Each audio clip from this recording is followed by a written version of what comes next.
Welcome everyone to the show. Today is a very special day because I actually have a live studio audience. I've never done this before. I'm super excited to have some lovely ladies with me here today. Now, if you're watching live, you can still ask questions. Just type them in the comments. And I've got a lovely producer here with me today too, so she'll be helping out to get those questions live. And anyone asking questions live always gets at the front of the queue. If you're watching this on replay, no worries. You can still get your question asked and answered. Just submit at bethbell.me/question, and I'll answer it on next week's show. So I'm also excited this week because we have a new format in a sense. It's always been about awaken inner wisdom. But I decided, and Spirit told me, we have to get to the heart of the matter, and that heartbreak is really where we need to be. Now, when I say heartbreak, a lot of you may think, oh, romantic heartbreak. That's fine. You can ask questions about romantic heartbreak because I love big heartbreak. When big heartbreak happens, more light comes in when we heal our hearts back to wholeness. However, family breaks our heart. Colleagues break our heart. Situations, strangers break our heart, right? So we have lots of heartbreaking situations, and sometimes we have a broken heart and we don't even know why. So it opens up to a lot of different types of questions, but heartbreak is really the focus here because we want to get to your state of the heart and go from a blocked, a broken, or a healing heart back into that wholeness. So today we're going to be talking about questions that will help us do that. I bring in intuitive insights to help you shift from suffering to bliss. So that is our focus here. Now, we're going to get started with some pre-submitted questions, and then we'll also have audience participation. And again, if you're watching live with us, I would love for you to ask questions. Just type them in the comments and we will get you in queue. All right, question number 1. My wife left our marriage and our home several months ago. We had a couple of intimacy encounters since, and I thought maybe we'd be able to work it out. Unfortunately, next week, we're doing official divorce mediation. I get what I did wrong and went sideways, but we have a 3-year-old. I have no idea how to handle this, and it breaks my heart so much I don't even know what question to ask. I get that. I think whenever there's children involved, it can be a really difficult break. However, the thing that always comes to mind to say is that when we remember we have soul contracts with others, we know that your young daughter, your 3-year-old, has chosen you. She's chosen you as her parents, and you've chosen her on a soul level. This has always been part of the plan. And as difficult as that is to actually say, yeah, it's okay. There's so much growth that is going to come from you and your wife splitting, because for whatever reason, your soul plan is that you're not going to grow together, and that's why you're splitting. And this will allow you an opportunity to grow in a different way, and it will allow your wife to grow in a different way, and it'll, even more importantly, allow your 3-year-old to see what it looks like to actually make these heartbreaking decisions and move forward in a way that isn't traditional. Everybody wants to believe that there's a white picket fence and that we get married and we stay married. And while I'm a big proponent of staying married, when the spiritual growth isn't happening and there's a stalemate for whatever reason, the soul contract's done. And when you can show your 3-year-old how beautiful that is, that you can move through that heartbreak, my hope would be is that you don't close your heart. My hope would be is that you do search for someone else to help you on your growth, because that's what relationships are for. And your 3-year-old will hopefully have the potential possibility of having another partner of yours, another mother and another father. And I know that that concept can be difficult for people too, but that can be a whole community of people that actually get to help raise your 3-year-old. So I think there's a lot of brightness in this. I know when we're in it, it's so hard, and all we can focus is, oh, I'm by myself, I've got a 3-year-old. But I think when you start looking at it from more of a soul level, you'll start to see that there's so many opportunities that you're going to have and that your 3-year-old are going to have for growth, and that you're doing the right thing. you've done everything. I get the feeling, and I know a little bit about the backstory, that you've done everything to try to make this work. And you've both made a very conscious decision that it's time to move forward in different directions. So stay focused on the positive, on the growth that's coming for you. And also know that there's a soul plan, something much bigger in place. And when we're in it, we don't always feel it and know it, but it's there. So I hope that that's inspiring for you as well. And if not, you can always write in the comments, and I'm happy to discuss even more. Okay, let's go on to the next question.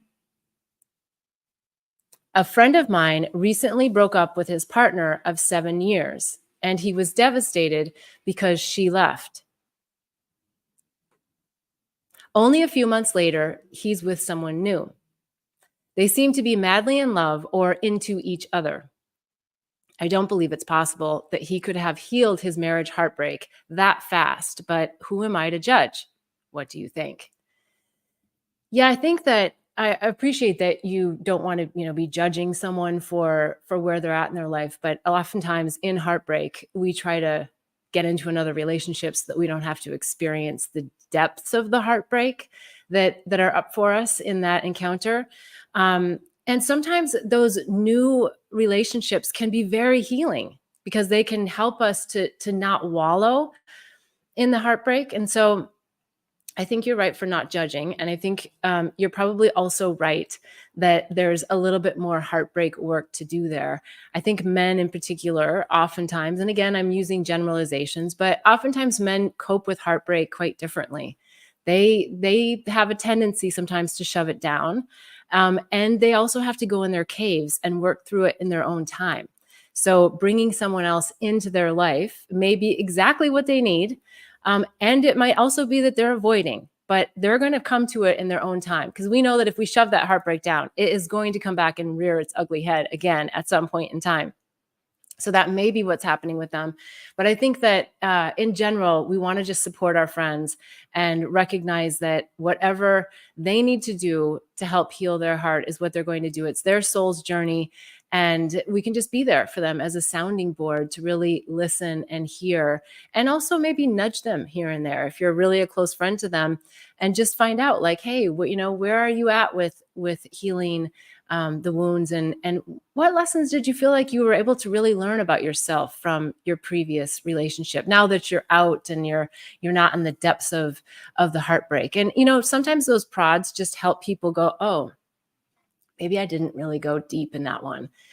Maybe there is a little bit more something to learn, and they'll do it in their own time. So yeah, I think that sometimes it's hard for us, especially if their spouse or their partner is a good friend of ours, and we see that dynamic. We want to jump in with ideas, and I think letting everyone process it on their own is the best way to go about it, and just being that great listening ear that you can be.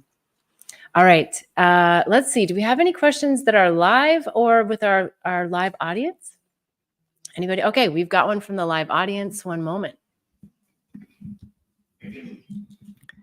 I have a question. How can I stay open and present and not get irritated and avoid annoyance when dealing with a constant heartbreak, seeing my mother in pain? So my mom is 84, 85, and I don't think a lot will change. These are crystallized pain patterns, and then they reflect in my dynamic with her, and it breaks my heart over and over again.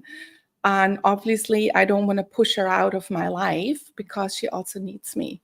So there's this conflict of my own boundaries, or how do I deal with this, witnessing this kind of constant heartbreak? Is it more emotional pain or? It's emotional pain. I feel so sad seeing her in pain so much. Yeah, I think, when we have our parents, because we have a soul contract with them as well, it can be really difficult when we're feeling their pain, especially if you're someone who's more of an empath and you can see the pattern. We have to always remember that they don't see their patterns a lot of times. And even if they do, they don't want to change their patterns because it's so deeply ingrained. And chances are they may not have a spiritual toolbox to actually shift whatever that pattern is, with lack of awareness, with lack of desire, that can get really difficult. What comes to mind to say is that it's beautiful that you can see the pattern. And when we see the pattern, we have a better chance of being able to release the pattern for our own lineage, right? Because there's a good chance that a lot of her pain is an ancestral lineage. There's something that's happened in the ancestral line, something that she learned from her parents. And now that you have recognition on it, and I think a lot of you know that I talk about family constellation a lot, because I feel that that's such a great way to actually acknowledge patterns and pain and give them back to our ancestors. Because if we don't do that, then we suffer. And that's what I'm hearing from you, is like, how do I like step out of my suffering seeing this? And I think it's you're doing it already by acknowledging the pattern and then allowing yourself to release it. And I think one of the ways to release it is you could do a family constellation, and you could have some support to actually release that. But I also think that just really sitting in a sense of, the word pride comes to mind. And I think pride from the standpoint of, I've done my work, and I know that this is a pattern that I could take on, but I'm not, or I still have it a little bit and I want to release it. And so just having that real awareness around it, I think is going to help you see your mom for just who she is and what she's in, and for you to not experience it as someone who's more empathic and someone who can see things from a bigger picture. But when we go up even just like another notch, I guess is what I'm being shown, to almost like just sprinkle the situation with love, like where you just you look at the pattern. And I'm speaking very like etherically, in a sense, where you know the pattern in your mind and you see the behavior in real time, but you just take it up like another level of consciousness, and then take these sprinkles of light and just ask that light to just dissolve whatever it is. Now, it doesn't mean that your mom is going to completely change her behavior. She may, but we don't want to set that expectation. But it's like a sprinkling to allow it to diffuse within you, so that you can release it, so that you can release the feelings that you feel within yourself when you observe it. And of course, if your mom is someone who might have a little desire, you could do some work with her one-on-one and actually talk about, hey, mom, when you do this, it really makes me feel this way, and I want to help you. But if you're not willing to have the awareness around it, then it's creating this situation. So I'm just suggesting, like, whatever those sound bites are, that you bring the awareness to her. And that you bring the awareness to how it makes you feel, not from a blame, just from a, hey, like, I'm shining the light on this. This is the truth that I feel in my heart. This is what I see. And if she's not someone that's at all receptive to that, I get that. A lot of times our parents don't want to change. And so if that's the case, then I would just keep going back up to this higher level in your meditations. When you're with her, just envision all these sprinkles coming down, and just envision that it's dissolving emotionally for you.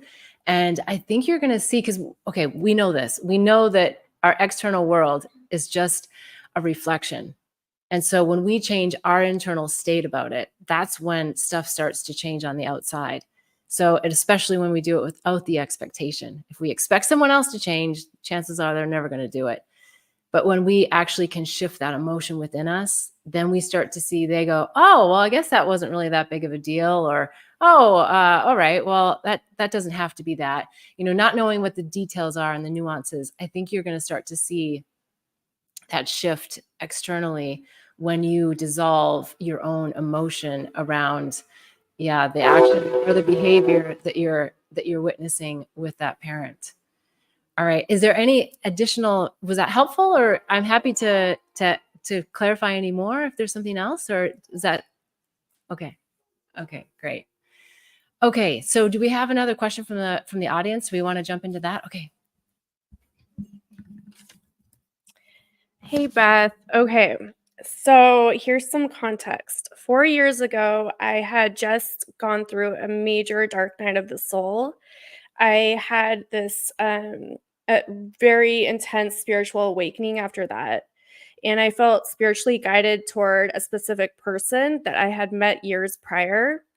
I reached out to meet, and he read the message but did not respond. I took a few months of prayer and meditation, and I felt extremely spiritually even more guided towards him. I wrote him a very intense, powerful message. Like, it was something I had never written before. It was straight from my soul. I look back and I'm like, whoa, I can't believe I wrote that. It was just like full on from my soul. And he didn't respond, but I could tell that he read it. In spite of no response, I went on this incredible 4-year journey of self love and total transformation, and still have not heard a single thing from him. I'm at a place now where I feel totally fine on my own, but still, for whatever reason, not really open to other people. And I feel stupid and silly about this. And it's hard to explain to other people. Sorry. I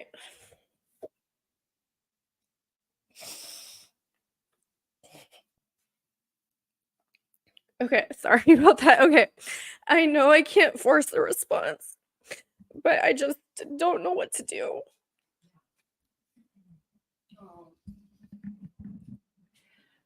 First of all, don't doubt your connection with him. You have a very, very specific soul contract with him. And what's coming to me is he's not ready. He's just not there yet, but it doesn't mean that he's not there with you on a soul level. Now, I'm going to say something else. It's a little bit, it sounds like maybe a little, whoa. We're multidimensional beings. You're connected to him, and you're probably connected to him in some other dimension.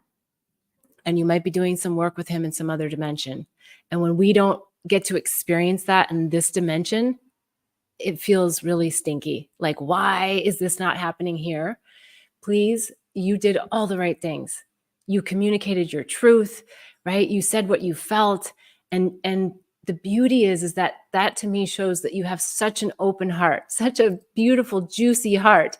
So don't close it just because he didn't respond back, right? He's not ready. He may be your twin soul in another dimension and not meant to be here. I heard you say that you dove deep into a big spiritual awakening simply because he was in your life and he represented something for you.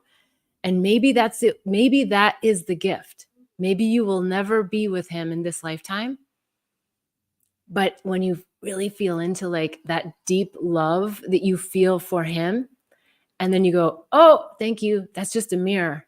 And you go, that's the love I need to just have and feel and experience for myself. Right? Because that's what all these deeply moving relationships are for us, is they're an opportunity to feel ourselves. Because, as much as I love my dog Lily, like my love for her is, yeah, it's because she's cute and she's furry and she's this and she's that. But that love is coming from me. It's actually not coming from her. Like, I'm experiencing my love for her, so it's like getting into that heart space of like, oh, thank you, Mr. So-and-so, dear soul, for allowing me to feel that deep love. Because if he wasn't in your life, you might not have felt these depths of love, right? This depth of vulnerability, this depth of like, the heartbreak. But it's the heartbreak that when it breaks open, more light comes in and we grow even more. So if we went our whole life and we never had any heartbreak, man, that would really stink, because we wouldn't know the difference. We wouldn't know that we would, if we were just in constant bliss, right? Well, that would be enlightenment. That would mean that we love ourselves so much that we can just experience love within us, that we don't need someone else to represent it for us. And so that's the only purpose of heartbreak, is to break it open. Because our biggest fear in life is to have our heart broken. So you just went through your biggest fear. I mean, you just transcended through your biggest fear. Yeah, you're still in it a little bit, and that's totally fine, but just keep letting the heart bleed. But I think something more practical for you is when you get the thought, because oftentimes we get in these circuitous loops of thoughts about something or something, right? And so when you start to notice that thought coming to you, you go, oh, okay, thank you. Like whatever the qualities are about him or whatever the connection is, just start transferring it into, I want to see that in someone else that's available and ready for me. So you can still leverage all this great juicy stuff he's giving you, right? And not focus on the lack of it. Like, oh, it's not there. And you'll bring it in. Like you'll just naturally bring in someone else. And if he's supposed to be right for you in this lifetime, he will come back around, but then you'll have done like a whole nother layer of like heart work so that you can have the real relationship with him that you might not have been able to have if you'd started to be with him right away, because you wouldn't have done the deeper dive. You wouldn't have exposed yourself. Right. So yeah. And then maybe the last thing is sometimes acknowledging that this is like a real connection, but we also create fantasies about people too, just like in general. Like, I'm not saying that you're creating a fantasy. I'm saying like we get married. Why do people get married? They date for like years and years and years, and then they get married and then they get divorced, and it's because there's all these expectations that we place, which is a fantasy about like what someone else is going to do to fulfill our happiness. And so I think like when you look at it from that lens, like, well, no, I just need to do what makes me happy for me. And then I'll attract the person that's supposed to be there for me, and just thank him every day for just being the soul that he is in whatever dimension you guys are playing in. And yeah, love him, love him. Don't try to stop that love. Just know that time's not right. Maybe he's not right. Yeah, something bigger. Is that helpful? Okay. Woo, good. Yay. Okay. Do we have a question that's online? Okay. I'm going to switch it over. We do have an online question. I am in a constant fight with myself, my thoughts. I want to always fix things and control things, but I really don't want to. Yet my mind keeps telling me to do, act, and say. But I've noticed that when I escape my thoughts, the actions fix themselves. I'm happy. Why do I constantly have to get through this fight with my thoughts? That's a good one, because we're all fighting with our thoughts all the time.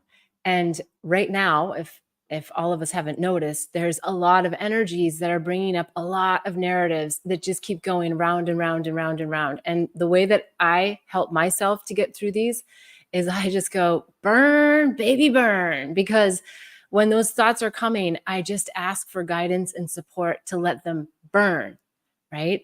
And what I've also found is, and I know everybody's like, meditation, but I'm serious, like meditation. And I would also encourage you to get a mala bead necklace, anything that has maybe beads on it. It's just a little bit easier. Find a mantra that feels right for you. I mean, you can, if you don't have a guru, which the guru is within you anyway, to give you a mantra, then I would go and I would start looking at mantras, and I would tune in, like, which one resonates? Like what words resonate for me? It can be 3 words. Like the fewer the words, sometimes even the more powerful. And then use your necklace to count, like not really count the numbers, but to keep going on and on and on. Because what I know for me to be true is that when I have those thoughts and I can't get out of my head, that I need to get into my heart. And the best and the fastest way for me to do it is to sit in meditation.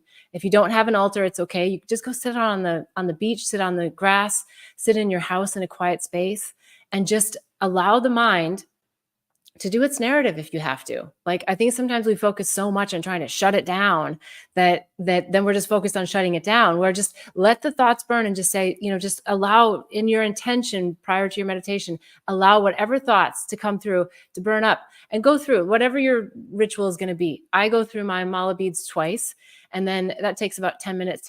And then I take 10 minutes and I just sit. And what I find is that I get this profound peace. I stop fighting, trying to quiet my mind, because I just let it burn and let it burn and let it burn. And then when I'm sitting there, oh, okay, the thoughts are gone, because I feel heard. I think I feel, the mind feels heard, the mind feels validated, and then you let it go. So I think number one, know that you're definitely not alone in this mind narrative. Right now, we are so in a perfect time as the energies are aligning, the planets, like whatever it is that you follow, it's an intense time. But it's also an incredible time because we can burn these thoughts off and we can let them go, right? And then also I think the next thing to say is come up with a counter thought.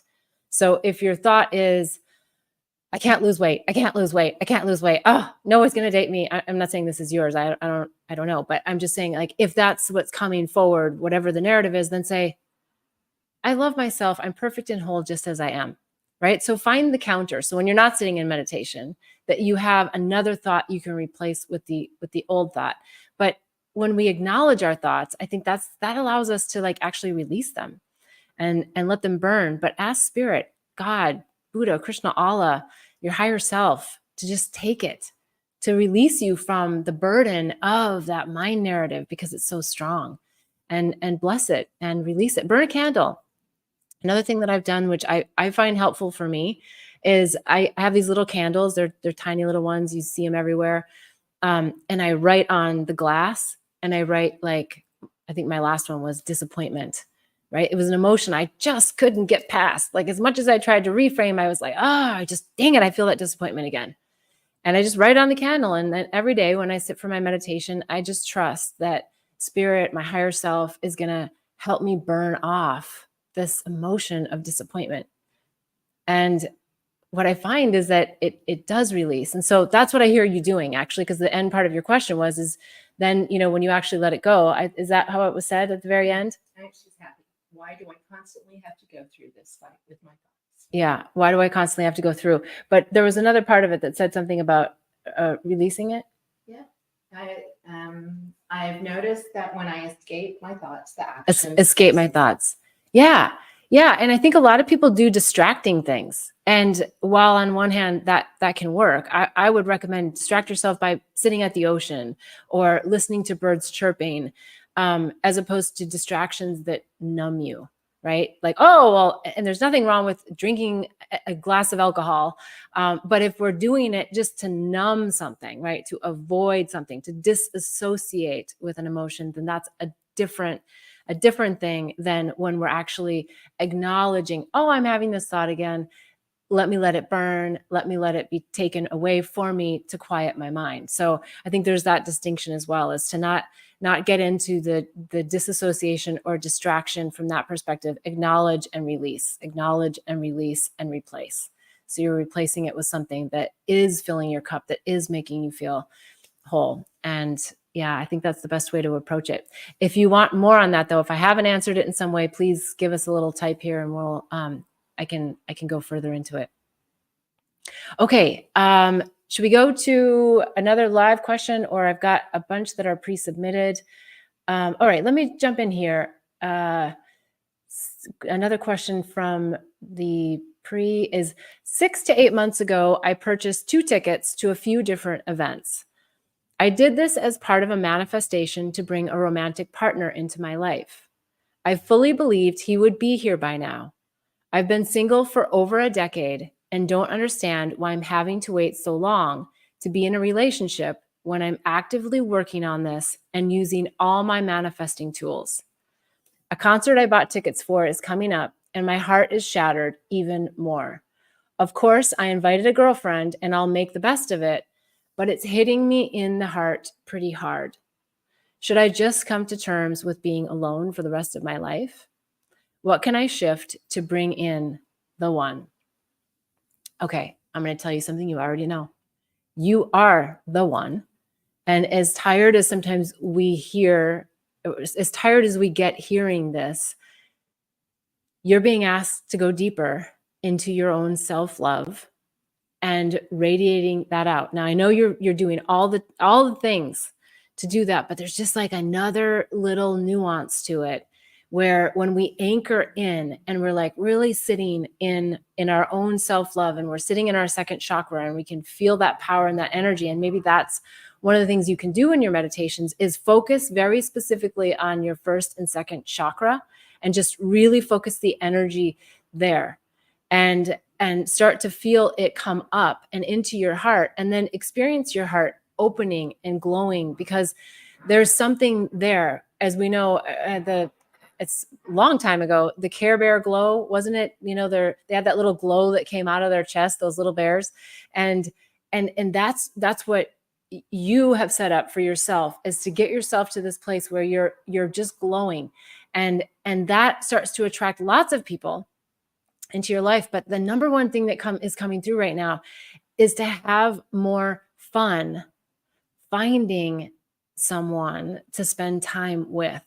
We put so much pressure on finding the one that a lot of times we get into this list of things that we don't want, we do want, you know, and there's nothing wrong with having specifics, but sometimes it gets too much into well, he's not the one because he doesn't have this. And I'm not saying you're doing this exactly, but I'm just saying there is like this narrative in our head that we think that this person should be, do, act, or show up in a certain way. Subconsciously, we often have that. And so finding a way to really release all of these ideas and get back to, I'm just going to have fun, and I'm going to find somebody else to have fun with. And when I'm having fun and I bump into them on the street, right, a complete stranger or whatever, we're arguing, or not arguing, but I mean like laughing about whatever, the street sign, or, you know, it's not moving fast enough for us to walk across. And you just say something, like you just open your heart to just say, oh gosh, it feels like it's taking a long time. Just making fun conversation. Because otherwise we're in our head. We're thinking, oh, I'm sitting here, I'm waiting for the light to change. And why isn't the light changing? And why isn't the light changing? And if you just take that like kind of silly example, but you use it to shift into your heart and you go, and you say to someone, hey, you know, like, I'm really tired of this light not changing. What about you? You know, it just opens a different energy within you, as opposed to, does that guy look like maybe he's someone that I would date? You know, I do it all the time. I totally get where you're at, but I'm just saying, like, just to have conversations with lots of people that are lighthearted, light content, light everything, so that you just start opening that dialogue and you start opening your heart and not in your head. And I think you're going to start to see that more people will start showing up, more opportunities to get to know people will surface for you. You know, when I look back at like the people that were in my life that I had incredible relationships with, I would have never thought that if I had to find them like on a dating app or whatever, that I would have said yes, right? Because I got to know their energy and I got to know them in a real live way, where I was able to just have fun.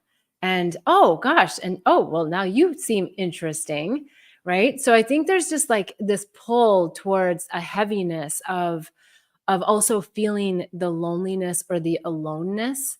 And there's nothing wrong with that, but it is about like not wallowing in the depths of the loneliness, because then that pulls you into a narrative in your head that's much lower vibration, as opposed to just like, let's just have fun. Let's just talk to everybody. Let's just have, little casual conversation like you would have done when you were a teenager. Why is it so much easier when we're teenagers to meet people?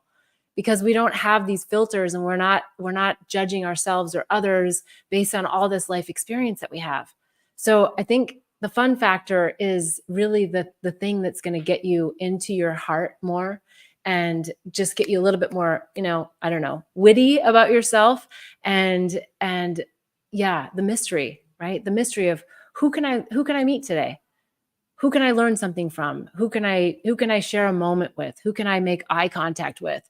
And even just having eye contact, again, you use discernment. I'm not saying with just anybody, or, you can feel the energy with someone, but having that eye contact can also help you feel seen and validated. And you never know what's going to come out of their mouth. And so if you have fun just waiting to see, I think you're going to find that it's just a different dynamic, and it'll be a lot more encouraging than this heaviness of finding the one. And I know you know that. Okay, let's go on to the next question. Do we have any other live audience members that want to? Okay, great. Hi, Beth. So both my parents have passed away, and I have a brother and a sister, and my sister didn't have the best relationship with our mother. So basically, in a nutshell, she got left out of the will.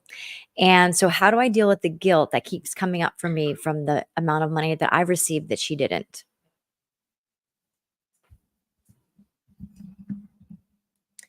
Yeah, I can understand how that would be a really tough situation because you feel like you're in the middle of it. And yet I think the thing that comes to me is it's not your fault. It's not yours to give or to take or to maneuver in any way.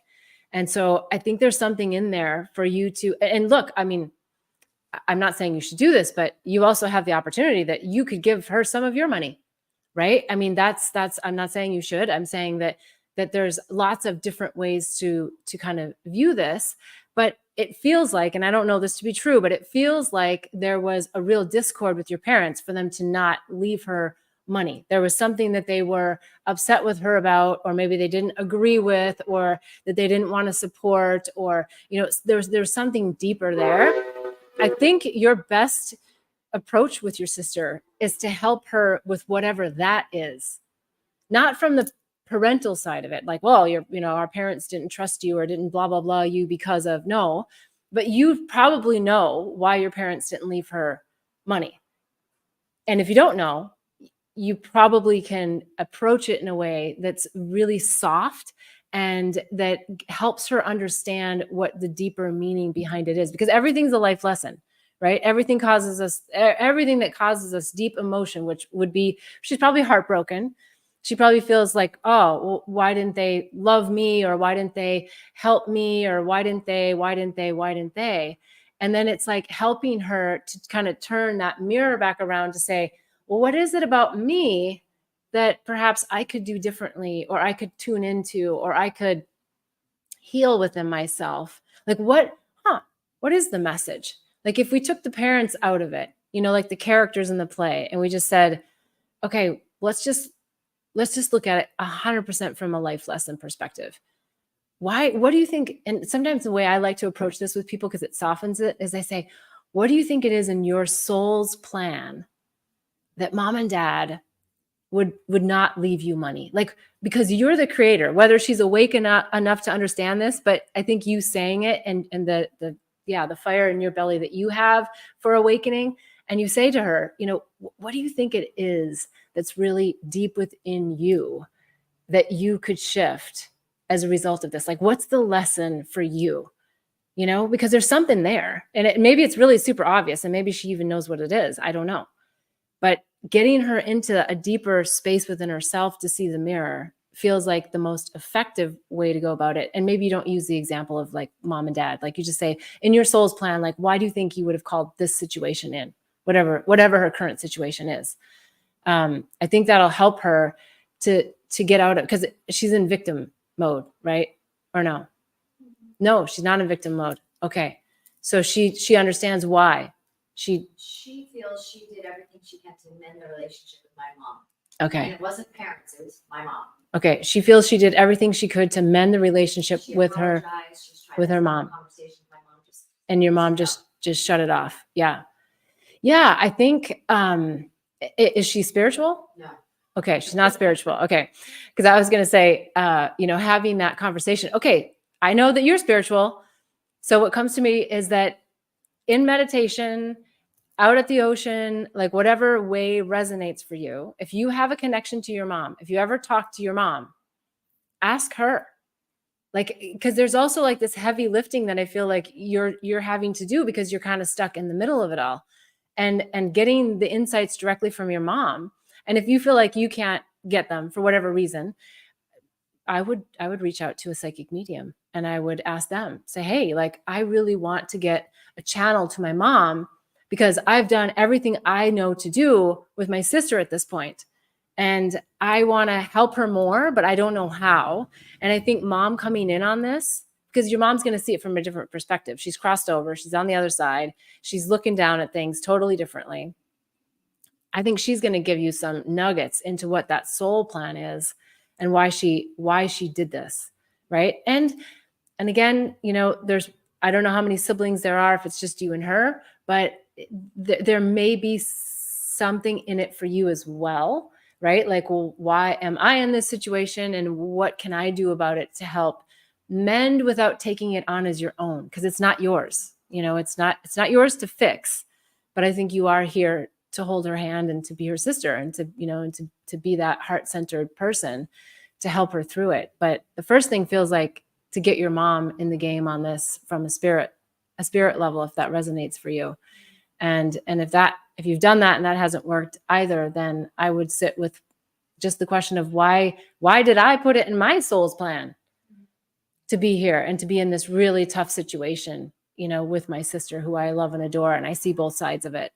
And maybe journal that out and see like what comes for you. I'm sure you've done a lot of that, but it feels like there's just like another dimension to it and maybe another thing that comes to mind is that because she's perhaps not quite as spiritual, that you get together and you do some kind of an activity.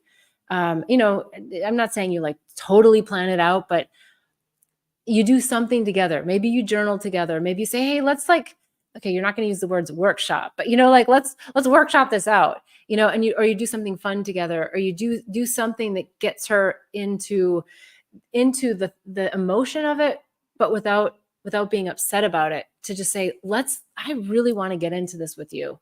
Let's journal it out. Let's ask a question, or maybe you use the what if, like, what if this hadn't happened? Would it matter? Because money has this energy, and yet no parent is obligated to leave anybody anything, right? I mean, so there's like a narrative that's being built around the money, which I totally get. I think most normal people would do that.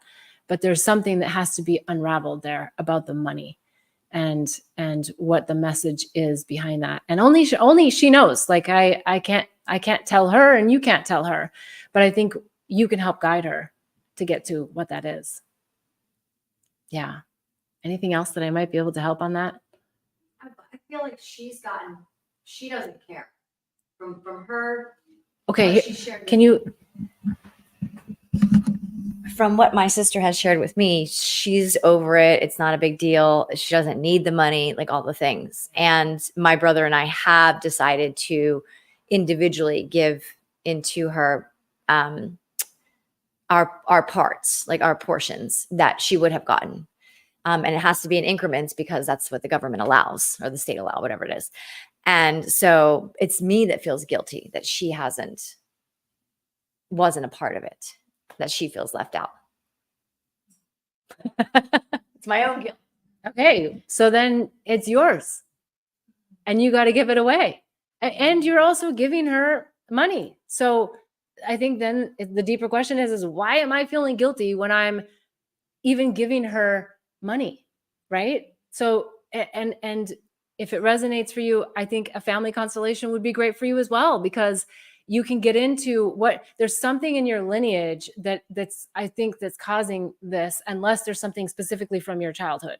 Maybe there is something from your childhood that created this rub, but it's still probably going to come from the parents. Chances are it's still going to come from the parents, whatever that rub was as a kid that is creating this guilt within you, especially if she's let it go, right? And you're doing everything you can. So maybe the little back and forth is with you and your brother. If maybe he's not having any guilt either. Maybe it's just you. You're just sitting there like, yeah. And so get in there and dig it out and throw it away. I know you know how to do that, because there's a deep lesson in there, a deep lesson about money, and the words giving and receiving being the same come to mind, right? That we have to move into this mentality about just like money free flowing. We give, we receive, we give, we receive, and all the constructs around how we do it need to kind of melt away, right? Because we give out of our heart, we receive out of our heart.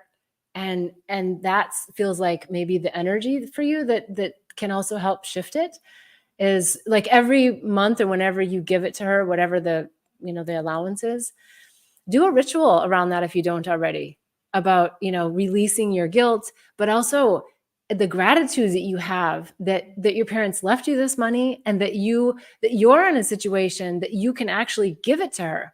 Right? That exchange is actually happening. And maybe there's just a really beautiful okay, I'm going to digress slightly and see if this resonates, because when I get stories, it feels like there's something there for it. A dear friend of mine is upset that she's been divorced now for a while, and she didn't get all the money she wanted in the divorce, but her ex-husband just keeps, like giving her money when she needs it. And I was like, honey, come on. Like, you just got to look at him as like, we actually took his name and the initials of his name and came up with something super creative. I'm not going to say it because I want to keep the confidentiality, but we just made up like some like fun words for his name, acronym for his name, like, he was like the, I don't know, universal bank of fun or something, you know what I mean? Like, so that she could shift whenever I was like, I would love to have somebody I could call and say, hey, I need money. Right. So when you give that money and you get that money, just shift it like, wow, I'm the universal bank of bliss. And I'm able to gift my sister this. Do you know what I'm saying? The energetic part of every month or every quarter, every year, when you get that opportunity to share it, that you do some kind of a ritual around it and just really release and feel great about being the bank. Your mom trusted you and your brother so much. She said, this is, maybe she wasn't expecting you to give to her, but I think That's another thing that's coming in. Am I disrespecting her wishes? if she gave you the money, okay, so the question was, am I disrespecting my mother's wishes? If she gave you the money and there's hooks in that money that you're not supposed to do something, you're supposed to do something, right? Then you got to release that as well, because she gave the money to you. The money is now yours. And I believe that you're going to come from the best possible place of fulfilling her intentions as best you can. But also you got to just stay in your truth. My truth is that I feel my sister deserves to have some of this money for X, Y, and Z reason. I feel my sister did the work with my mom. I feel my sister did the apologies. I feel my sister, right? And so from the goodness of my heart, and I bet your mom's sitting up in, the other realms going, yay, like she got it. Like I didn't get it. I didn't get it when I was down there in that heavy, dense place. But from up here, like, thank you, Amy. Thank you for like really getting it done, and doing what I couldn't do because my heart was so closed that I couldn't actually give. And now you did it for me, and thank you. And I think if you sit in that and you just go, oh gosh, you just healed the whole thing right there, just by knowing that your mom is seeing you and saying, yes, you got it. It was the contract you guys had coming in. So I know sometimes they're tough. They're tough to work through. Okay. Is that okay? All right. So let's go on to, do we have something else on the, no? Okay. So the next question we've got, just down to the wire. I've got several more. Okay. So for the people who I don't get today, we'll definitely do them next week. This one's not an easy one, but I'm going to work on this one here. My father committed suicide in 1963. I feel like it still impacts me today, but I'm not sure and don't know what to do about it. Thoughts? Yeah, I think these situations are not easy, and no one gives us a manual on how to release trauma. And I'm assuming that you were very, I don't know. I can't do the math in my head. I don't know how old you were when this happened, but it's somewhat irrelevant that if we don't do the healing work, that pocket of pain is going to sit there for a long, long time until you actually go and acknowledge it. So it can go two different ways. I mean, if you feel like you have acknowledged the pain, then I would say find a way to honor the pain, right? Because that pain isn't really ever going to go away, in the sense that you're never going to just like be like, oh yeah, I'm just totally fine that my dad left at a really critical time in my life, and the way that he did it doesn't resonate for me. You might not ever get to that place where that's just totally, totally fine with you. But I think you can get really close to it. So when that pain body comes up, that you go, oh, I acknowledge that. And I see that there's something there. And that you really look at this from the mindset that your father was suffering, kind of similar to the question that was asked earlier about this mind mess of like these thoughts. He was stuck in some narrative that he couldn't make it here on planet Earth in this lifetime, that there was no way out. And when people leave the planet, it's tough, but they leave us deep, deep lessons. And so for you to get into those lessons and into the heartbreak, I think is what the calling is. And then I think that you can also help other family members, because you may have healed this already for yourself, but it might still be coming forward because there's others in your family unit that need you to now step forward years later and say, hey, did you ever work through dad's passing? Or, sometimes I still struggle with X, Y, or Z emotion because of dad's passing. And I'd really like to just come together on this and release it and feel better as a family, right? That's kind of what's coming forward, is it feels like there's something more about the family unit that you're here to help. It may not even be about you exactly right now. You may be here to unlock and unpack some of that for other family members. So yeah, suicide can be really, really difficult, especially when it's it's a parent, well, any family member, but it is part of your soul's plan and something that you're called to bring forward and to help others with. And maybe there's someone else in the community that is suffering something similar, and you're to be a mentor for them. And so maybe you look for that as well. Like, how am I here to serve with this trauma and this tragedy, if you've already healed it and you feel relatively whole on it? And then just acknowledging when it comes up and just honoring that deep love that you have for your father and the sadness that you have. All right. I think that's it for today, because we're down to the wire, but I would love for you to go on to bethbell.me and take the State of the Heart assessment. If you haven't already, you'll find out, like, what state is your heart in? Are you blocked? Are you broken? Are you healing, or are you whole? And even when we're in our whole hearts, we never know what's going to happen in life, and things can break our hearts. And that's where a spiritual toolbox really comes in and is incredibly helpful and handy. And it requires us to do that deep inner work, the work that sometimes gets tough to do when our lives are busy and crazy, but guaranteed, if we don't do the pause, life is going to pause for us and push us into those moments where we have to do that work. On bethbell.me, you'll also see the Awakening and Healing Handbook. There's lots of modalities, lots of tips, tools, techniques that can also help you on your spiritual journey and building that spiritual toolbox. If you have any interest in spiritual medicines, there's the psychedelic resource guide that's also very helpful. Even if you have someone else in your family that might be interested and you're like, why are they even considering this? I think that would be a very helpful tool for you. And there's the herpes handbook. And I know everybody's like, but it's also about the viruses of the mind and really moving through some of these heartbreaking situations that happen to us in life. And herpes does not have to be that. It's definitely something that is perceived to be this tragedy and trauma, and I honor that, but it's something that we can all work through because they are viruses of the mind. So I so appreciate you here. If you're listening live, thank you for being with me. If you're listening on replay and you have a question, please don't hesitate to submit either in the comments, or you can go to bethbell.me/question. And I look forward to seeing you again next week at 11 a.m. on Sundays. Until then, wishing you much bliss and love. Namaste.